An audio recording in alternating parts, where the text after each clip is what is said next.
colleague has shared the participant survey in the chat that we'll ask folks to complete. Taking a quick peek at our agenda for this afternoon, we'll start with a quick round of introductions. We'll then welcome Danette Hopke, who has joined us to share about the Youth Substance Use Prevention Toolkit. And then we'll wrap up with resources and next steps. Any immediate questions from folks before we get started? All right, lovely. Take a moment here to introduce ourselves. So if folks can share their name, organization, role, and a success from this past year and a challenge as well of your adolescent well-being work in 2025. If anyone is brave and would like to come off mute and share, that would be most welcome. Otherwise, we'll ask folks to go ahead and share in the chat.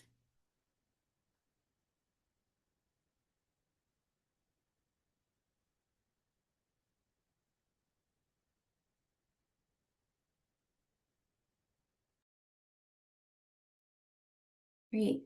Thanks, Melissa.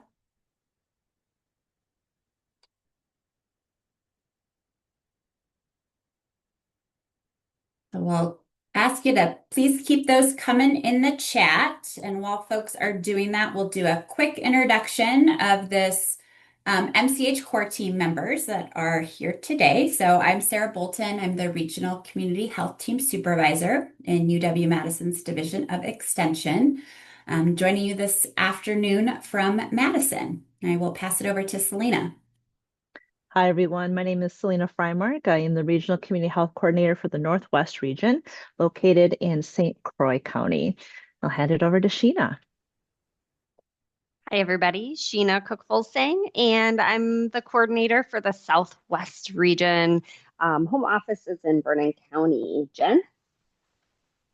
Hi, Jen Braun. I'm the Community Engagement and Health Coalition Specialist for Health and Wellbeing, and I work across the state, but I am based in Rock County. I'm not sure, is Taylor on? Otherwise, Paige. Hi, I'm Paige. I'm the Maternal and Child Health Communication Specialist, and I'm based in the Green Bay area. Thanks all, and thanks to those who are sharing in the chat. Hopefully folks are seeing some exciting work that's been happening around the state this year. And I am next going to pass it over to Danette. And Danette, if you don't mind introducing yourself to get us started. I will certainly do that. I'm also just taking a moment. Maybe I'll just give everybody another moment to sort of read introductions because it's helpful for me. I'm seeing some interesting things that might be related to my presentation. So we'll take just a quick moment to read through a few more of those, and then I'll kick it off and introduce myself. You bet.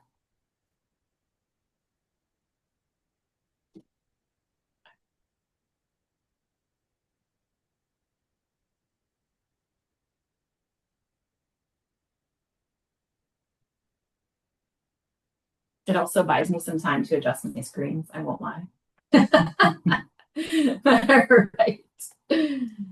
All right. Thank you all for being here. As Sarah mentioned, my name is Danette Hopke. I'm the Behavioral Health Program Manager for the UW-Madison Division of Extension Health and Wellbeing Institute.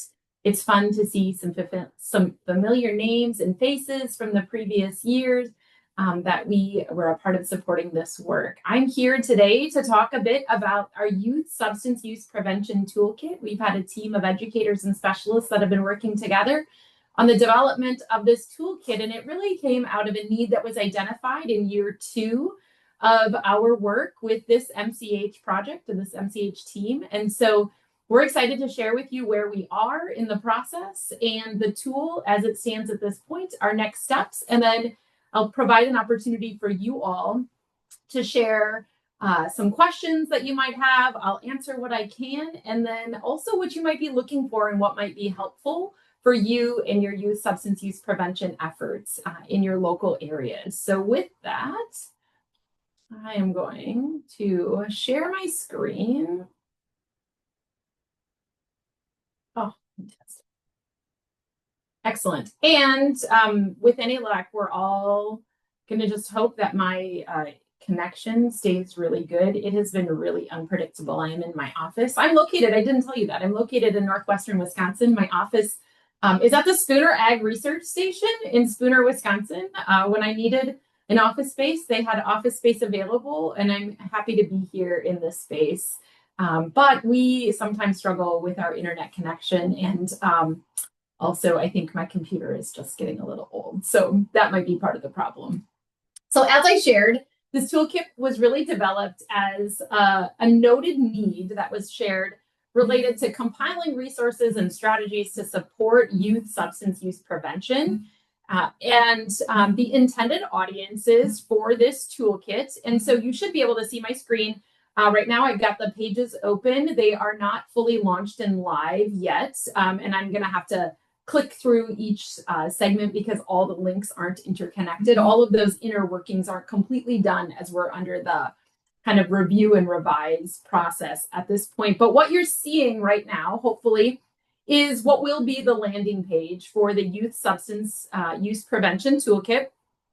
There are a variety of buttons that are available. We'll walk through several pages. I'm not going to walk you through every step of the toolkit, but I'll walk you through several pages of it so you'll get an idea of what's contained within it. And again, certainly an opportunity to ask some questions. So we shared some data, and if you hover over the question marks, it'll share the source of the data and other relevant and valuable information. Quick little overview here. And again, just a reminder of who this toolkit was intended for and created. So the audiences are our internal extension educators and specialists, public health professionals and practitioners, youth serving organizations and agencies, local youth, and our local and tribal health departments all across the state of Wisconsin. It's important to note, so this is the sort of the wheel of action steps created within the toolkit. And it's important to note that the toolkit really emphasizes the importance of youth engagement and youth voice in all phases of programming efforts. So with all of the action steps that you see around the outside of this wheel, really branching out from that core commitment. The toolkit has 7 components.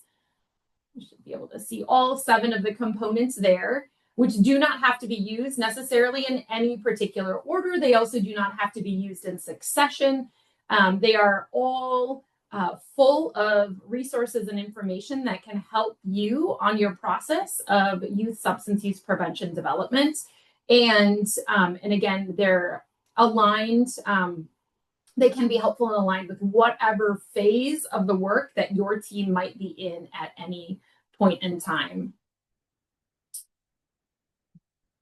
All right, so just a quick little overview, and you can see it really here on the screen as well, but engage youth is always at the core and at the center, and it'll be referenced throughout each of the steps. Our defined phase or step allows you to understand your audience and their unique needs.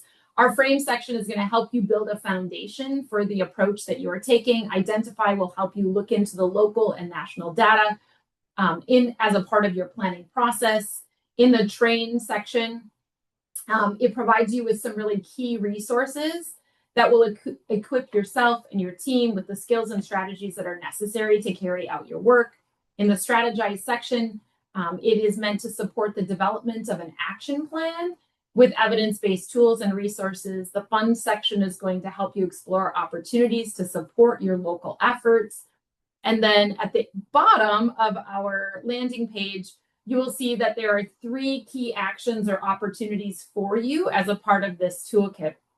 Engage youth. So I think we're going to try this, but it worked when I was prepping. The Engage Youth tab is actually going to take you to the PDF of the Foundations for Engaging Young People tool that was developed by Taylor Seal, Jen Braun, and the Patch Youth during the previous year of our work with this MCH group. And so again, you'll actually see this linked in multiple places. So this isn't the only place you'll be able to find this. We kind of sneakily embedded it within multiple places to continuously remind you of the importance of it and that there are tools that exist for you to be able to do this work. If you click on the Explore the Toolkit, that will actually take you to a form. And so this form is, just so you know, this form isn't live at this time, but it will be live, and it will give you automatic access to the toolkit. But the purpose of the form is for us to be able to identify and sort of track who is accessing and utilizing the toolkit. It'll be able to allow us to tell a story around, again, access and use of the toolkit, and potentially reach out to individuals or groups and organizations that have used the toolkit to gather some feedback, some evaluation information, so that we can continuously be refining and improving the toolkit and making it useful for all of you and others that might be using it as well. So again, this form, once you complete the form, you will automatically then be given access to the internal components of the toolkit. And next is an opportunity for you to tell a story of your work. So we see these really as the big key actions in this project. One, reminding you about the foundations of engaging youth. Two, the toolkit itself. And the third part is really telling your story. This opportunity allows us to be able to empower others, highlight what works, and then also help others improve their prevention efforts. So we really are excited about having a space where we can capture those stories and then feature them on the toolkit and in other spaces as well, as we work to just promote and support the work that others are doing all across the state of Wisconsin around youth substance use prevention. That is not a required component, but it's an opportunity that we put out there to everyone. And then our contact information at the bottom of this landing page. So I'm not going to go through every spoke on the wheel, but I do want to take just a bit of time to review a few of the spokes on the wheel. I'm going to start with focusing on our engaged youth. Go back up to the top. So I'm going to focus on our engaged youth component. As I said earlier, it's really at the heart of all of this work. We believe in the concept of nothing about them without them. So if you are working on addressing youth substance use prevention, it's so important that youth are engaged in the process and that youth voice is incorporated throughout every spoke or every step of the way. And so I just want to highlight what you'll see in this section. The focus of this section is really to share tools and guidance to help you do just that, to center youth voice and create authentic partnership with young people in your community. You'll also, again, you'll find a link for the Foundations for Engaging Young People tool that was created here on this page. And then we provide links to additional resources and tools that will help you, again, to refine and support your youth engagement efforts as a part of this section. Sarah, I'm just going to quickly say too, I am not monitoring chat. So if anyone is commenting in the chat, feel free to like pop in and interrupt, but I'm not watching chat at this time. I'll open it back up after I stop screen sharing. So I have my eyes on it. Great, thank you so much. Great. Sorry, I have to just pull this down a little bit to be able to see it under.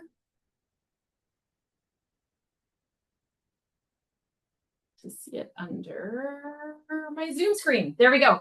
All right, the next section that I wanted to spend just a little bit of time talking about is the define section. So as you click throughout the toolkit, you'll notice the step and the phase that you are in is highlighted on our wheel, and all of the other sections are kind of grayed out to help you remember the space that you are at and where you are working in. This section reminds us that adolescent development really occurs on a continuum, and that mental health as well exists on a spectrum from good mental health to mental illness. And we know that in both of those, there's fluidity throughout our lifetime. And so it's important that we remember that piece as we work to define the work and the efforts that we're trying to embark on. So as you do that, again, it's important to remember the developmental needs of your specific group that you're working with. And whenever possible, remember making sure that making sure that young people are a part of this process and they're helping to inform you in that definition. I think so often it's easy for us as adults and professionals working in this space to sort of use the knowledge and the expertise and the wisdom that we've gained over all of the years of our work. But that will always fall short if we're not also including youth voice in the work and youth perception. There's so much to be learned by bringing them in, speaking into the space and helping us to really understand what it's like to walk in their shoes and to be in their developmental and even their developmental state and even their mental health state at any given time. So this portion of the toolkit also provides you additional building blocks with key content to help you continue to define and refine your efforts while keeping best practices and core concepts present in your work. So some really key pieces tucked within each of those. So there will often be a description of the work, why it's important, and then links to valued and vetted sources that will help you dig deeper in each of those contents. So everywhere that you see a little plus sign, there's a little drop down.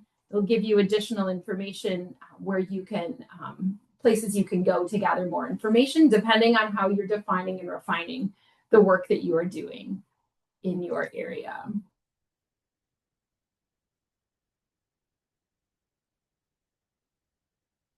All right. And I'm going to look at our frame section next. This toolkit is really built around a public health approach framework of promoting healthy lifestyles, preventing injury and illness, and monitoring for disease with a focus on community coalitions, policy change, and efforts to reduce health disparities in our communities, in our families, and across the state. As a framework for your prevention efforts are developed, this section provides a reminder again of the importance of youth voice and youth engagement, including building the frame, right? As we define and frame, sometimes we will exempt youth voice and youth engagement from those spaces and then opt to sort of loop them in later on. But in order for us to really do authentic prevention work with youth, we truly need to do just that with youth throughout every single phase and stage of the process. And as you noted, even at the beginning, we talked about the audiences for this toolkit. And local youth are one of the audiences that this toolkit was created for. There are many opportunities for youth to be able to engage in the resources and use the resources and also share back with your prevention teams how the information that they read, the processes that they interpret, and even the data, how that's landing with them and how it speaks to them and how they envision utilizing that work as a part of a prevention effort with their peers in your community. This framework section also provides an opportunity for you to assess your particular group's readiness for these efforts. So within models of readiness, there are tools in there that you'll be able to utilize to evaluate and assess your level of readiness and what's necessary to be ready to move to those next steps of developing a public health approach to substance use prevention, and as well as youth engagement. We also feature the socio-ecological model, strategic prevention framework, and the continuum of care models as really key framework models that can be valuable and helpful in your team identifying the next steps for your group. And there are also additional resources. Some of our sections have a learn more section. So sometimes as a part of our research in developing the toolkit and compiling resources and tools, we found other resources that just felt really important for us to be able to share out with everyone. One of the greatest challenges that I will openly own that we will have with this toolkit is just the maintenance piece of it. So we will establish a process prior to launch to ensure that we are able to keep all of the links and all of the resources updated and as valuable and as relevant as possible. There's a really great opportunity for local tribal health departments and other practitioners to lean into that space and to be able to share with us tools and resources that you might be utilizing. Again, it can be part of a success story. It can be part of just communication that comes back to our team to share what's working for all of you in your communities and what resources have you found most valuable. And we can continue to update and refine our own process and our own toolkit in this space. All right, lastly, I just want to jump to the fund tab for maybe the disclaimer opportunity to say, this is not to say that Extension has the ability to fund any of these efforts. So don't be misled by the fund tab. We have local educators in communities that are highly skilled at identifying local funding resources. And so tapping into your local educators can be a really great strategy that you utilize. But what we intend for this fund section, again, is for us to be able to highlight grant opportunities. And again, we're not going to post individual grant opportunities in this space, but instead link you to sort of repositories of both statewide and national opportunities. But our team also felt like it was really important to share some additional resources with you in this space. So not just those grant opportunities or funding opportunities, but also some opportunities to learn more about grant writing and things that can help you with a successful grant application, as well as resources for writing narrative stories about the work that you do. One of the things that's so important to us here at Extension is that we are able to tell our stories and to sort of refine those stories to speak to the audience that we're working with. And so we know that that's not necessarily always a skill or a space that everyone working in this field might be comfortable with. And we wanted to be able to share resources with you that would allow you to gain some comfort and some success in telling your story, as a part especially around funding opportunities. We know the more clearly that we can tell our stories and the way that we can make those stories impactful really can help us secure funds in a positive way to help promote and continue this work moving forward. So the next steps for our group really is, it's been out for internal review by our specialists and our campus faculty and leadership. The deadline for that feedback was to come back to us, to our team, by November 10th. We're still waiting on a couple of responses. We understand that that just happens, right? Life is unpredictable. Our schedules are unpredictable. But once we have all of that feedback back, our team will reconvene. We'll review the recommendations. We'll make a necessary adjustments. And then we are fully prepared once that happens to be able to launch this tool and this resource and make it available to all of you. So I would expect that we would be able to share that out through a newsletter. I think you guys have one more newsletter coming out. It is our hope that we will be able to launch and make this aware to you by the end of the year. So we know that's also coming very quickly, but that's our goal, is to get this fully completed and ready for use. Throughout that time, as people are digging into it and utilizing it, again, we really, really look forward to hearing what is helpful, what is missing. Again, hear your success stories. We will populate each one of these pages with strategies and stories of success as those come into us, so that we can, again, make them really meaningful in a practical way for people to be able to say, this is what worked for us, and this is how we embarked on those efforts. So I'm going to just stop sharing so we can see all of you just a little bit better, and give you an opportunity now to just ask any questions that you might have of me. I will do my best to provide answers where I can, take note of other questions that I maybe can't answer, and curiosity around what will make this toolkit useful for you in your work. Is there anything that you have for feedback for us just after that brief review?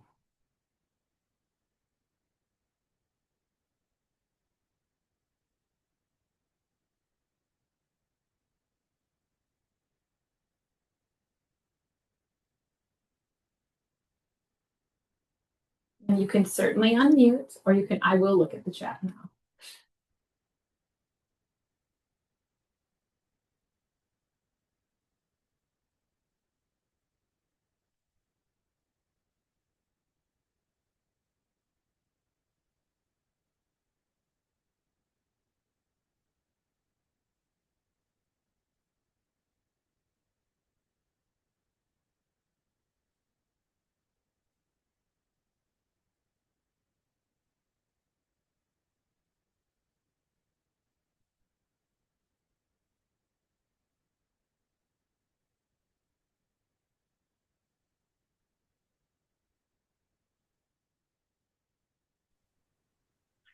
since everyone's talking at once, I was just trying to be patient because I always talk.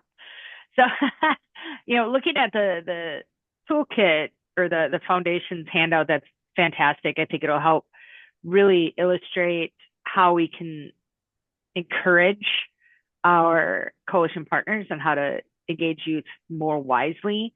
One question I have with the website, you're kind of going around, I was trying to keep up with that. One thing that stands out to me is there summary documents when it like the fund tab? Is there like a PDF that would go along with that, or with the assessment piece, or what have you?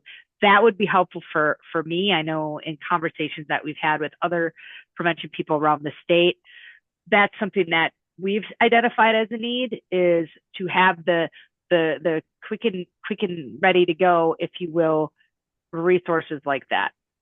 Awesome. That I will tell you, this is exactly why we wanted to share it and get some feedback, and we'll continue to take that in. It is not something at this time that we had developed, but I don't imagine that would be super difficult. We have an amazing communications specialist that's been working with designing all of this for us. And so I could imagine that would be something that would be relatively easy for her to create. And then we could make it available on the page within each section, a PDF that could be downloaded. Great suggestion. Awesome. Thank you so much for breaking the ice.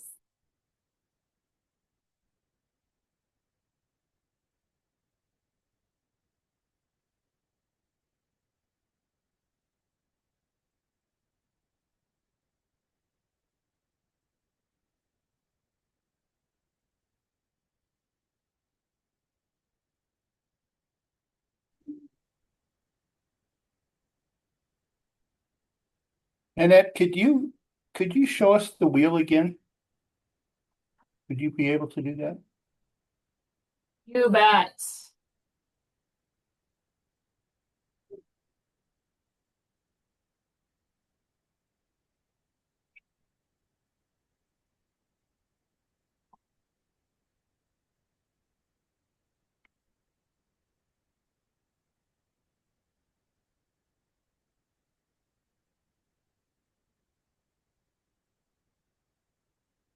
So, and in here, and I would imagine in the define or identify spoke, you have outlined some of the significant risk factors and protective factors. Absolutely. So yes, within they're both within the define, frame, and identify, the data piece. We didn't even go into the identify tab just for the sake of time. I didn't go through every single one of them, but you will find that there is also in the train section, there's an opportunity to access resources around training, things like ACEs, protective factors, all of those components as well. So you'll see some of those things show up in multiple places. Yep. Great question though. Well, and also, and probably within the strategize section, just what constitutes evidence-based or evidence-informed approaches, best practices, and I think I noticed you had the Engage toolkit there from CDC. Are there other references to that? To that particular toolkit, or just evidence-based, evidence-informed strategies? Yeah, and not necessarily the canned best practice anointed programs, but just in general, what are evidence-informed sort of approaches, best practice approaches? Yeah, so one of you'll see I just popped up the strategize section here, and right at the top, we highlight tools for selecting those best fit programs, right? So a tool that'll help you identify what's the best program, but also what are the resources available to help you identify. We did hear that exact question, Chris, last year when we were meeting with local and tribal health departments, was how do we identify the tools that are best, and how do we know what is considered evidence informed or evidence-based practice? So We also, I should have really highlighted this section, so I'm so glad you asked this question.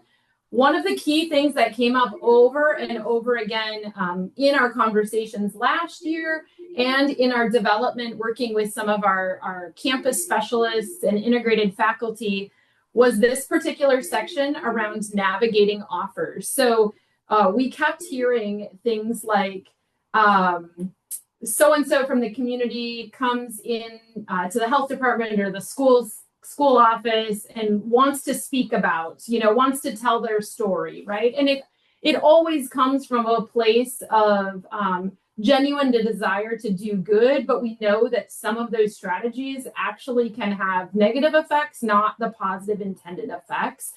And so we worked with Brett Shaw, who is one of the faculty on UW-Madison's campus, around communication and how do we help local tribal health departments, schools, organizations navigate those offers that come in that aren't necessarily identified as best practice. And so in the strategize section, we worked really hard to develop some tools that would allow you to be able to address or to share, a school might reach out even to a health department and say, like, what do I do? I had this person show up at the door, right? And want to tell their story. And so we have some messaging and additional approaches that can be utilized. And even just some really key considerations, sort of a step-by-step process for walking through and evaluating some of those asks that come in as well. Chris, I'm so grateful that you asked that question. I should have spent a little more time on this section. Well, and I think you, as you were talking, I thought back and you did make reference to the fact that this is sort of, this whole guide toolkit follows sort of a public health approach.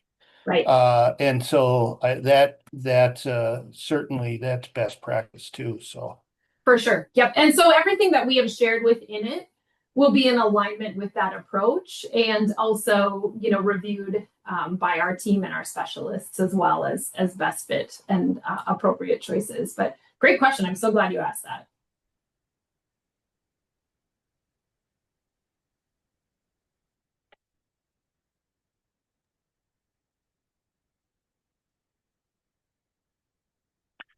So I see that there's comment on the website. So no specific timeline on when it will be launched. Is it safe to say it'd be by the end of the year? Or is it like even sooner than that? If all goes as it's supposed to. If all goes, that's such a great question. It is not yet available, publicly available.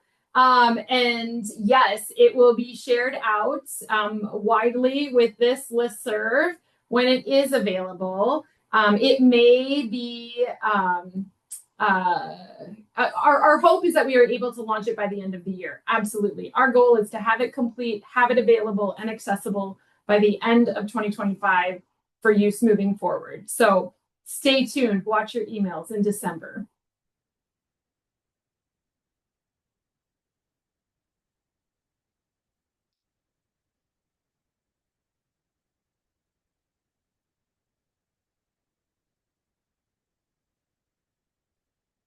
And I know I've said it more than once already, but please, even once it becomes available to you, we would love your feedback. So my contact information is on the landing page, as well as throughout the toolkit. Don't be afraid to let us know what are not working with the toolkit. And we are happy to continue to refine it to make it as user-friendly and as useful as we possibly can.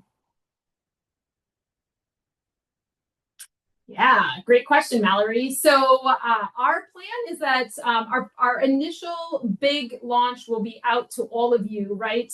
You are the audience that really asked for something like this in the last couple of years. And so you will get a big email on it. And then we will make awareness of this made available to all of our local extension educators. They will be able to share the toolkit out with their community partners. And then we will certainly let our colleagues and team at both Office of Children's Mental Health and the DPI and other partners that we have around the state, we will let them know that it is out there and available as well. And you are welcome to share it with anyone you want. I'm sort of reading the second half of your question there, Mallory. We would welcome you in sharing it with anyone that feels valuable. I think, what is this? So sometimes people need to see something like 7 times in 7 different ways before they actually take action on it, or it maybe lands at the right time. So just because it gets shared by the local extension educator or the DPI or OCMH, right? It could be the email you send to your local school that they finally pause and read, right? So the more it gets shared out, the more likely we will see it get utilized, and we'll get feedback on it.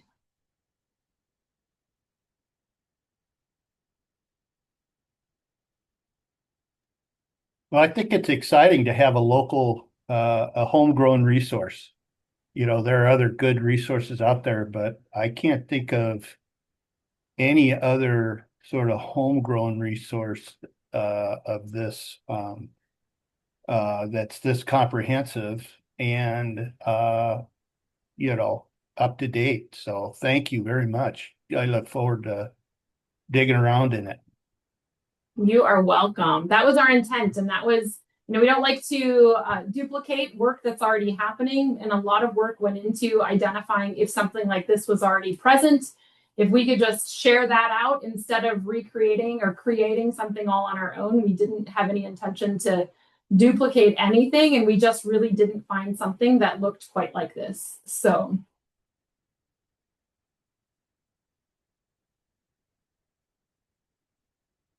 great. All right. Well, Sarah and your team, thank you so much for having me here today. I'm happy to just stay on and be present till the end if anyone decides they have a question or wants to ask something afterwards as well. So I'll just sort of linger in the background. Wonderful. Thank you so much for joining us, Danette. And thanks for folks who've raised questions and suggestions. Certainly appreciate that feedback. And as Danette said, we'll continue to invite that feedback as folks get into that tool and share it with community partners. Get my screen back up here. So I will just remind folks that today's workshop completes our MCH Adolescent Wellbeing sessions for the year.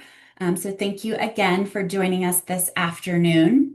And then wanted to give folks just a quick reminder, or rather a heads up on some additional resources that are forthcoming to support you in your youth engagement work. So as Danette said, that Foundations for Engaging Young People guide is deeply embedded in many aspects of our work. So we are, in response to ongoing feedback that we've heard from you all, we are developing some resources that really highlight local Wisconsin examples of some of this work in action. So folks can think about how that might apply to their local context and their local work. So these materials will include local examples of evidence-based youth engagement efforts to support youth mental health, and then highlight a local example of really moving from data to action to support youth engagement work. So just some additional tools to support you all in the incredible youth engagement work that you're doing with your community. So please be on the lookout for forthcoming communication around those resources. We are once more sharing that Foundations for Engaging Young People, if folks have not had an opportunity to engage with that fantastic resource. And then I will go ahead and ask folks to complete the workshop survey. So QR code is on the screen and the link is in the chat. That evaluation lets us know what was helpful from the session today and what might be helpful in the future. Really appreciate you taking these extra few minutes here to complete it. As always, we'll ask folks to please reach out with questions and/or technical assistance requests in support of your adolescent well-being work. That youth health email is being shared in the chat. And once folks have completed that survey, you are welcome to hop off and enjoy 18 extra minutes. Our team will stick around if there are any questions or comments that folks have. So thanks again for joining us and have a great afternoon.